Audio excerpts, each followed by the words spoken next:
Assalamualaikum warahmatullahi wabarakatuh. Waalaikumsalam warahmatullahi wabarakatuh. Selamat datang di podcast Bincang Sehat SDIT Harum. Nah, perkenalkan, saya Dr. Masita selaku host pada pagi hari ini. Nah, podcast kali ini kita akan membahas tentang tema yang lagi hits nih di sekolah anak-anak kita ya, tentang sebuah penyakit yang memang lagi menular di sekolah anak-anak kita, yaitu penyakit gondongan. Nah, tentunya hari ini saya tidak sendirian ya, nggak mungkin ya podcast itu sendirian. Sudah ada nih 2 orang tamu yang ada di ruangan kita hari ini. Yang pertama ada seorang narasumber kita, Bunda dari Ananda Aza dan Aika. Kemudian beliau juga seorang spesialis anak ya di Rumah Sakit Islam Sukapura gitu. Mari kita sambut narasumber kita, Dr. Kartini Nihaya, spesialis anak. Assalamualaikum warahmatullahi wabarakatuh, bunda-bunda semua. Sehat, Dok? Alhamdulillah sehat. Alhamdulillah. Nah, yang kedua kita juga ada perwakilan nih dari orang tua murid ya. Kita sambut ya bunda kita yang cantik nih. Bunda Queen. Assalamualaikum bunda-bunda hebat dan bunda soleha. Saya Bunda Queen. Terima kasih sudah dikasih waktu. Masya Allah, Bunda Queen ini bunda dari Queensa dan Quina. Oke, jadi di sini emang podcast keluarga harum ya. Kita belajar bukan belajar bareng ya. Kalau belajar bareng sih udah jadi dokter. Saya udah jadi dokter. Saya cuma mau tanya. Oke, siap. Nah, jadi makasih ya Bunda Al, Dokter Kartini ya, terus Bunda Queen sudah hadir di sini untuk memeriahkan podcast hari ini gitu. Nah, hari ini kita mau mengulik ya tentang penyakit gondongan ya yang tadi udah saya sebutkan. Kan lagi marak nih ya di sekolah ya, Dok ya. Iya, betul. Jadi kita tuh mau tahu gitu, Dok, tentang apa aja sih penyakit gondongan itu, terus tanda gejalanya apa aja, sampai ke seluk-beluknya lah, tata laksananya tuh apa aja gitu ya. Langsung kita mulai ya, Dok ya. Bunda Queen siap ya? Siap. Yang pertama, apa sih, Dok, penyakit gondongan itu? Terus tanda gejalanya tuh apa aja ya, Dok ya? Bisa dijelaskan, Dok, lebih detailnya tuh seperti apa?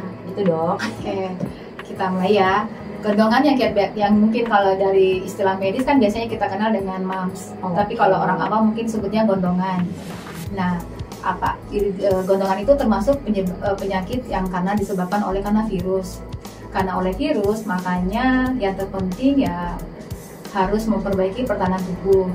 Nah, kalau untuk gejalanya sendiri biasanya kan langsung diawali dengan demam-demam, kayak panas ya, Dok, kayak badannya ya. Entah dia mau demamnya tinggi kah atau demamnya cuma hangat-hangat aja kah. Nah, itu tergantung dari masing-masing imunitas masing-masing anak. Terus diikuti dengan timbulnya benjolan. Benjolannya bertahap, mungkin masih kecil, terus nanti lama-lama membesar dan bisa meluas ke daerah yang sebelahnya. Oke. Benjolannya di sebelah mana ya, Dok? Letaknya ya, Dok? Oh, oke. Nah, secara medis istilahnya kan karena dia mengena kelenjar parotis. Jadi parotis itu adalah kelenjar air ludah. Jadi letaknya air ludah ya, Dok ya. Jadi letaknya ya memang di bawah tulang pipi. Tapi bisa melebar ke arah samping. Gitu, Dok. Itu di satu sisi aja atau 2 sisi, Dok, biasanya? Nah, bisa kedua sisi, bisa juga satu sisi. Oh, gitu. Jadi bisa dua-duanya atau salah satu ya, Dok ya? Oke, sip. Jadi itu ya, sudah dijelaskan tadi sama Dokter Kartini, tanda sama gejalanya. Nah, terus untuk cara penularannya tuh dia gimana ya, Dok ya? Kok kayak marak banget gitu di sekolah gitu? Melalui apa, Dok, gitu nularnya? Nah, ini yang poin paling pentingnya. Kan banyak ibu-ibu yang agak khawatir ya, agak aware kalau udah ada yang sakit gondongan, takutnya menyebar. Nah, memang pasti menyebar tanpa kita sadari, karena kan menyebarnya pada saat dia udah mulai anget-anget. Anget-anget itu belum muncul benjolan kan ya, dan anak-anaknya pasti udah masih masuk kan ya, karena masih bisa dibawa aktivitas. Nah, itu udah mulai penyebaran. Karena kan masa inkubasinya itu masa dari masuknya kuman sampai timbulnya gejala itu bisa 1-2 pekan. Oh, jadi lama ya, Dok ya? Iya, timbulnya gejala, makanya penyebarannya sangat cepat. Dan terjadinya sangat luas. Nah, jadinya tadi pertanyaannya apa ya? Ini jadi cara penularannya melalui apa dok? Yang paling sering Oke. gitu dia melaluinya? Oke, penularannya yang penting itu adalah bisa melalui kontak langsung. Kontak langsung. Iya. Jadi ngobrol gini ya, ketemu. Ngomong aja depan-depanan, nanti dia terpercik air ludah. Oh. Kan biasa kan jarang. Droplet ya dok kalau kita bilang ya. Jadi kan ngomong-ngomong, terus nanti dia tanpa dia sadari mungkin terpercik air ludah, atau dia berada di atau dengan kontak dengan perantara alat-alat makannya kah, atau alat-alat tulisnya kah. Jadi gampang ya dok Gampang ya. banget. Kayak sentuh aja sebenarnya bisa ketularan ya. Sentuh, makan bareng. Oh ya apalagi anak-anak kan Iya. kayak gitu ya, kadang suka lupa ya, ya nggak mampir. Anak biasanya maunya rame-ramean ya. Iya, seru ya. Nah betul, makan bareng ya, main bareng. Jadi padahal lebih mudah ya. Di Iya. situ ya sumber penularannya. Uh-uh. Jadi gitu ya dok ya. Oke, jadi tadi udah di spill ya bunda-bunda di rumah nih, cara tentang tanda gejala, kemudian pengertian dari gondongan itu apa. Nah, lalu dok, kita harus gimana ya dok ketika kita menemukan anak-anak kita tuh punya gejala sama tanda-tanda tadi, itu kita sebagai orang tua tuh harus gimana?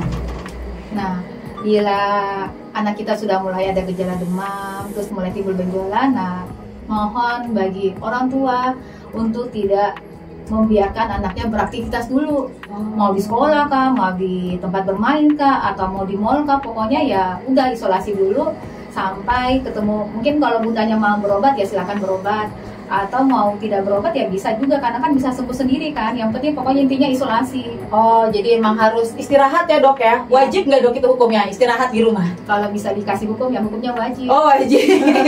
Nah didengar ya bunda-bunda ya. Jadi kalau anaknya udah ada tanda-tanda kayak tadi, kalau bisa, bukan kalau bisa, itu udah wajib hukumnya untuk diistirahatkan di rumah gitu. Boleh nggak dok kita obatin sendiri penyakitnya? Iya boleh, karena Boleh. karena kan penyebabnya virus. Kalau apalagi kalau dia punya imunitas yang bagus, imunisasinya lengkap, gejalanya lebih ringan, cuma demam aja, benjolan aja, udah selesai. Dan dia mungkin tidak mungkin merasakan nyeri hebat ya. Cukup Oke. dengan minum obat panas saja udah bisa. Jadi dia emang beneran bisa sembuh sendiri ya dok ya, Bisa. tanpa harus ke dokter pun sebenarnya dia bisa sembuh ya. Tapi satu hal ya, kalau dulu kan orang awam biasanya pakai itu ya, apa nih, blau. Oh iya itu benar. Itu yang sama sekali. Oh, tuh. Ya dokter ya. Blau itu tidak maksudnya ya mungkin kan karena memang sudah terbiasa ya. Maksudnya zaman dulu dia pakai blau gitu. Nah sebenarnya itu bukan termasuk obat atau bukan pencegahannya dari blau itu, bukan? Bukan, kalau dulu kan dipakai sebagai pengobatan ya. Iya. Padahal kan ya tanpa mereka sadari sebenarnya memang bisa sembuh sendiri. Oh, jadi itu ini aja ya. Mitos Ya. Oh tuh, jadi nggak perlu lah dibiru-biruin ya bun. Anaknya di rumah Apalagi tuh. ada tulisan Cina itu. Iya, anak tulisan Cina gimana dok itu dok? Nah, itu mitos juga itu mitos juga. Saya mau Iya. bilang itu jadi sama aja nggak boleh. Sama aja ya. Jatuhnya juga syirik ya jatuhnya ya. betul, syirik. Gak usah ya. Jadi lebih ke ini aja. Istirahat aja yang cukup ya dok ya sebenarnya Istirahat, ya. makan. Nah, terus Makan kita yang bagus ya. Oh ya, oke dok. Kapan kita harus bawa ke dokter dok? Nah kan sebenarnya dia bisa sembuh sendiri tuh, tapi kan tetap ya kita sebagai orang tua ini kan was-was ya. Maksudnya anak ada tanda-tanda kayak gitu, terus dia juga mungkin kadang nggak mau makan atau gimana. Terus kita kapan gitu dok harus bawa ke dokter gitu? Harus ke dokter umum atau ke dokter anak juga nih dok? Oke. Kalau ditanya bisa ke dokter umum apa dokter anak sih bisa dua-duanya. Bisa ya dua-duanya Iya, dok kan ya. mereka kan dokter umum kan punya kompetensi juga kan ya. Oke, jadi Untuk puskesmas pun juga aman ya dok ya? Bisa, bisa. Bisa, jadi nggak perlu ke dokter anak ya, takutnya kan lumayan nih budgetnya gitu kan. Ya ke puskesmas pun bisa ya bunda-bunda. Nah terus untuk kita harus bawa itu gimana dok? Nah, satu lagi dulu Bunda Ayin ya.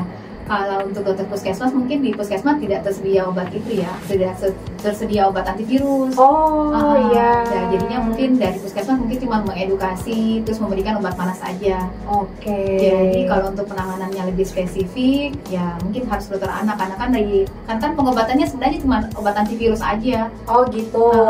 Jadi atau ditambahkan ya, karena dia nggak bisa sembuh sendiri tadi, berarti kan kurang ini ya. Maksudnya berarti penanganannya belum maksimal gitu. Jadi dari maksimalkan kita tambahkan antivirus ya dok ya. Tapi dari dokter anak. Karena emang di dokter umum nggak ada.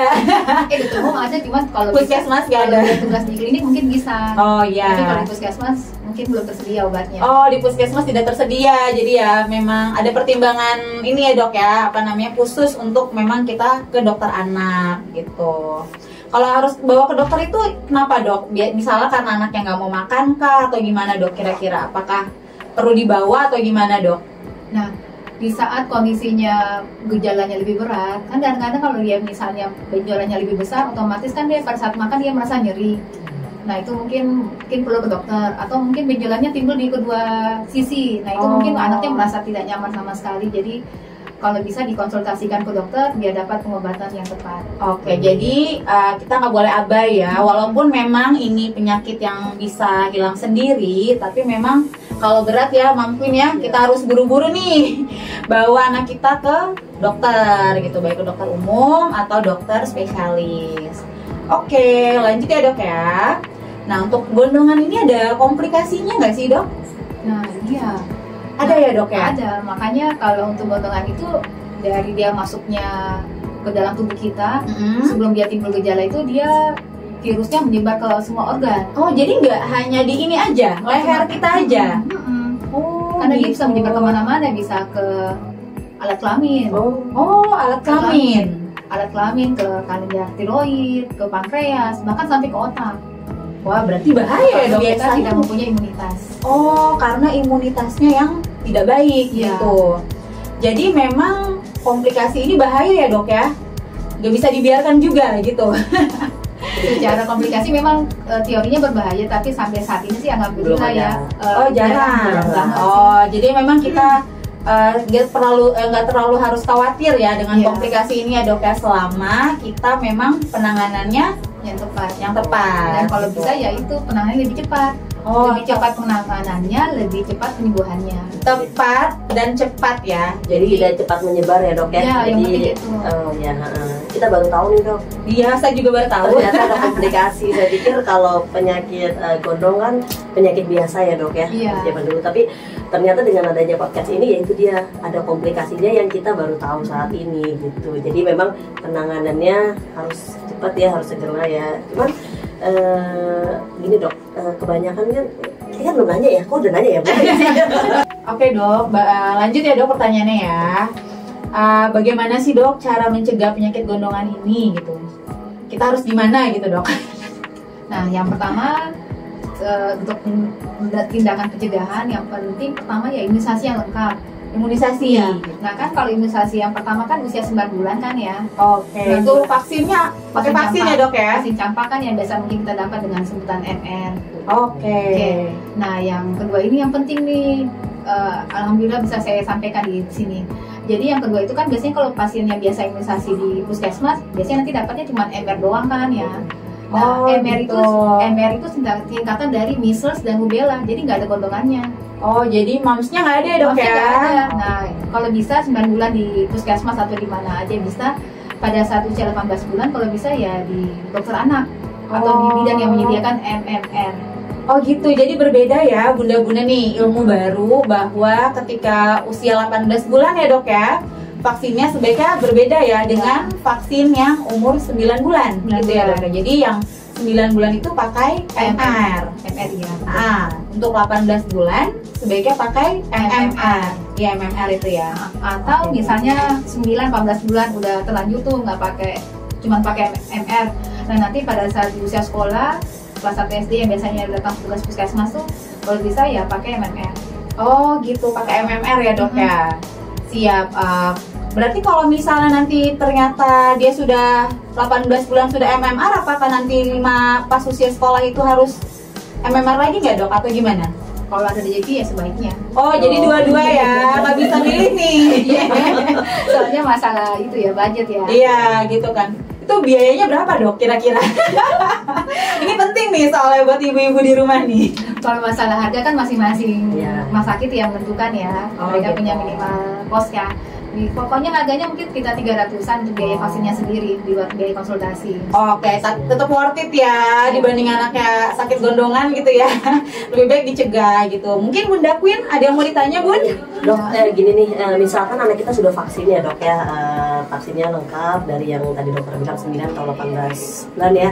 Terus di tingkat SD mereka udah vaksin. Bisa nggak sih ikut tertular? Maksudnya masih bisa kena lagi nggak dok? Gitu loh. Itu aja. Terus selain itu, terus masa apa lagi ya? Aku lupa. Apakah ada pantangan makanan kalau dia lagi gondongan? Terus sama vitamin apa sih yang bisa untuk mencegah gondongan ini gitu ya, selain kan imunitas ya, maksudnya kan kalau dokter kan yang kena gondongan ini kan tergantung imunitasnya. Nah, ada vitamin apa gitu dok untuk nambah imunitas, itu benar kan ada ya? Iya benar, itu gitu, dok. penting tuh buat ibu-ibu ya. Jadi satu, kalau misalkan gejalanya sudah hilang, anak-anak bisa masuk sekolah. Apa kalau lebih cepat dari 2 minggu dok? Maksudnya ya mungkin bisa, oh iya seminggu udah sembuh ya. Itu aja sih dok pertanyaannya dok. Oke, jadi makasih ya dokter ya. Banyak sekalian ya dok ya. Borong nih. Menyeluruh gitu ya. Gimana dok? Saya jawab satu persatu. Yang pertama tadi, kalau sudah imunisasi, apakah masih bisa sakit apa tidak? Nah, kalau sudah imunisasi, penyakit apapun tetap bisa sakit, tetapi gejalanya lebih ringan dan komplikasi yang timbul lebih kecil.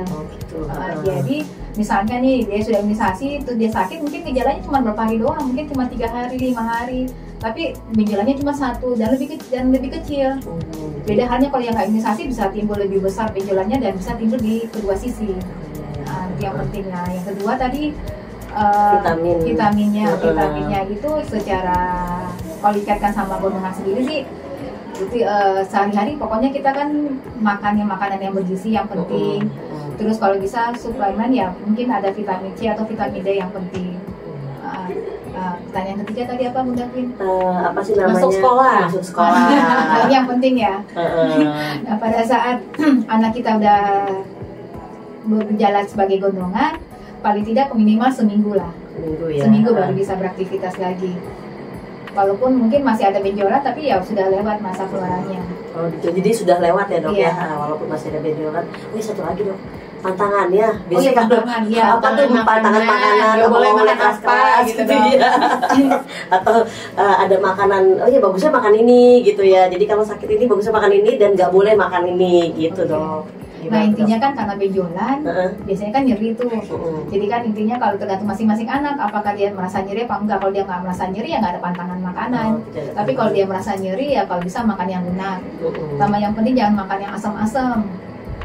Karena kan mungkin pencarian ludahnya bekerja lebih maksimal ya. Jadi lebih banyak ngeluarin ini ya, berproduksi ya dok ya. Jadi makin radang nanti. Intinya. Dapat ilmu baru ya. Makasih ya dok. Intinya kita harus vaksin lah ya.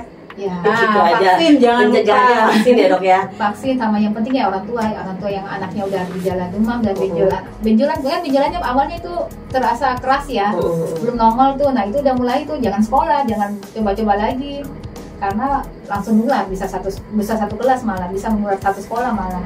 Ya, jadi ini sekarang bukan sekarang ya, mungkin dari kemarin, jadi penyakitnya muter-muter aja tuh dok. Iya. Gitu ya. Jadi menunggu giliran. Iya betul. Menunggu giliran. Nah, kalau bisa memang kita cegah ya, jangan sampai satu sekolah gitu loh yang kena. Jadi buat ibu-ibu ya yang udah ada gejala anaknya, kalau bisa memang langsung dirumahkan saja dulu, jangan dibawa dulu ke sekolah gitu. Nah dok, lanjut ya. Udah gimana Bunda Queen? Ya. Aman?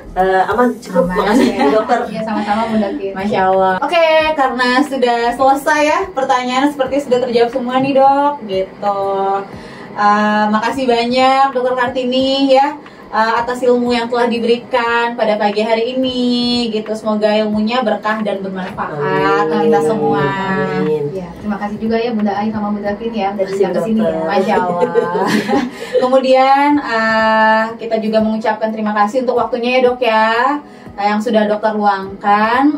Semoga Dokter Kartini sehat selalu gitu. Bunda Queen makasih juga ya sudah hadir di sini untuk mewakili bunda-bunda di rumah gitu ya dengan berbagai pertanyaannya gitu. Ya, saya mau terima kasih juga buat dokter sama Bunda Aim. Oh ya, Masya Allah nih memfasilitasi. Sama ada Bunda Abel ya. Oh iya, terima kasih juga nih untuk Sohibul Bait kita Bunda Abel ya yang sudah memberikan tempatnya untuk kita melakukan podcast ini gitu. Insya Allah kita sehat semua ya dok ya. Amin. Sehat, selamat, ananda solihahnya juga sehat ya untuk nutup ilmunya. Amin. Amin, ya. Masya Allah. Oke, sekian ya podcast hari ini ya. Saya rasa sudah cukup atau masih ada yang mau ditambahkan, Dok? Cukup ya. Kalau boleh saya rangkum ya. Jadi penyakit gondongan ini itu adalah penyakit akibat virus ya, gitu, yang sebenarnya dia bisa sembuh sendiri ya, Dok ya. Kemudian ditandai dengan adanya demam, kemudian serta bengkak di leher dan pipi, di sekitar leher dan pipi. Kemudian karena dia bisa sembuh sendiri, sebenarnya kita bisa melakukan pengobatan sendiri. Namun ketika penyakit ini terlihat berat, jangan lupa untuk membawa anak-anak kita langsung berobat ke dokter. Kemudian bila sudah muncul gejala, jangan lupa ya bunda-bunda ya untuk segera dirumahkan anaknya, jangan dibawa ke sekolah lagi sampai penyakit gondongan ini sembuh, kira-kira 1 minggu gitu. Jangan lupa juga untuk vaksin ya, untuk anak-anak yang belum vaksin. Karena apa? Karena vaksin ini penting untuk mencegah terjadinya penyakit atau mencegah penyakit menjadi penyakit yang lebih berat gitu. Jadi gondongannya akan lebih ringan bila kita sudah melakukan vaksin. Dan vaksin yang ada pun sudah diperbolehkan oleh MUI. Jadi bunda-bunda di rumah pun tidak perlu khawatir gitu. Oke, sekian podcast kita hari ini. Saya selaku host undur diri. Mohon maaf bila ada kesalahan kata ya.